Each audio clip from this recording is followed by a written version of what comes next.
Could the recent tensions between Ukraine and Russia escalate into a full-blown war?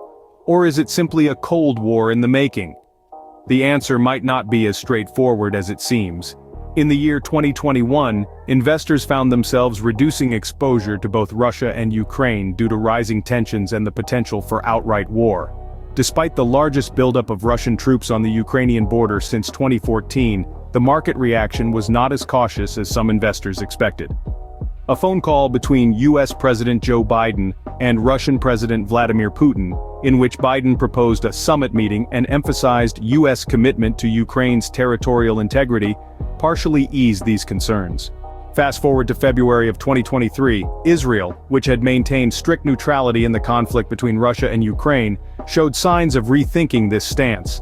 The shift in Israel's policy, led by Benjamin Netanyahu, seemed to be influenced by a variety of factors, including Russia diluting its forces in Syria and the opportunity for Israel to supply Ukraine with defense systems to test against Iranian weapons. Meanwhile, the economic impact of the conflict was being felt across the globe. In January of 2023, natural gas prices in Europe and the United States dropped significantly, reaching levels last seen before Russia invaded Ukraine. This drop was primarily due to the return of warmer weather and efforts to rebalance gas stores. However, the potential for a price spike remained, with factors such as a pipeline outage in Norway or a drop in US exports possibly triggering it.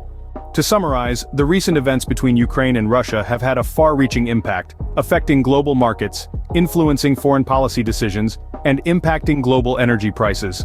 The situation is fluid, with the potential for escalation or de-escalation hinging on a variety of factors, including diplomatic efforts, geopolitical considerations, and market dynamics. While the future remains uncertain, one thing is clear: the world is closely watching the developments between Ukraine and Russia, understanding that their repercussions will be felt far beyond the borders of these two nations.